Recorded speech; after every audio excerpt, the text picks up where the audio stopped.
Today, former U.S. Vice President Dick Cheney has died at the age of 84.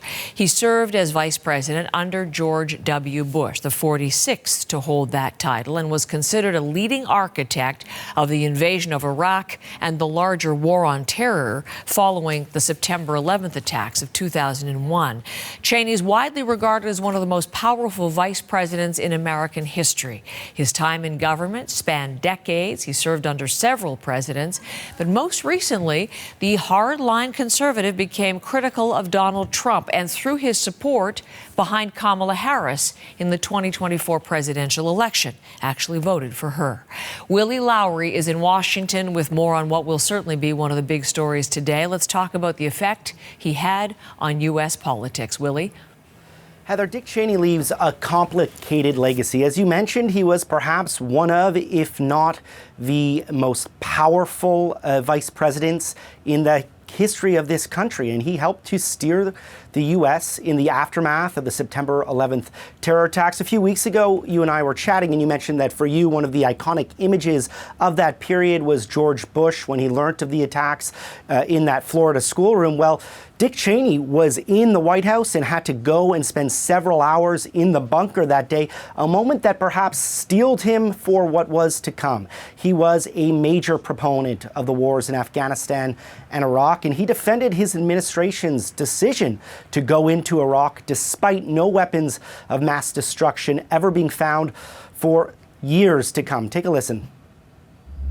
And the suggestion that's been made by some U.S. senators that the President of the United States or any member of this administration purposely misled the American people on pre-war intelligence is one of the most dishonest and reprehensible charges ever aired in this city.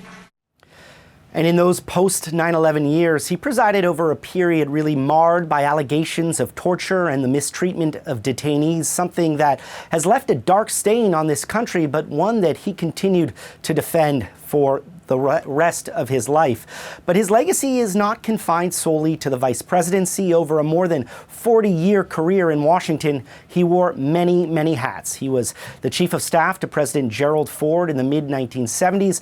From 1979 to 1989, he represented Wyoming in the House of Representatives. Under George H.W. Bush, he served as Secretary of Defense. And then, of course, from 2001 to 2009, he was the 46th vice president, serving alongside George W. Bush. He continued to make headlines after that political career, Willie, because conservatism in the United States has changed markedly from the type he espoused. And most recently, as I mentioned, he endorsed Kamala Harris for president. He absolutely did, and it really was a surprising end of his life. He was a vocal opponent of President Donald Trump. He spoke out against the attempted insurrection on January 6, 2021. His daughter, Liz Cheney, who like him represented Wyoming in the House of Representatives, was one of the leading Republicans on the House Select Committee that looked into January 6th. And together they were some of the loudest voices within the party to speak out against Trump. Cheney, as you mentioned, even endorsed Kamala Harris as the Democratic candidate for president during last year's election, but he dies somewhat an outcast from his own party. Republicans essentially cast Cheney and his daughter aside, embracing Donald Trump and the MAGA movement. Thank you very much. I know there will be a real outpouring of reaction there, and we'll look forward to your reporting on the death of Dick Cheney at the age of 84.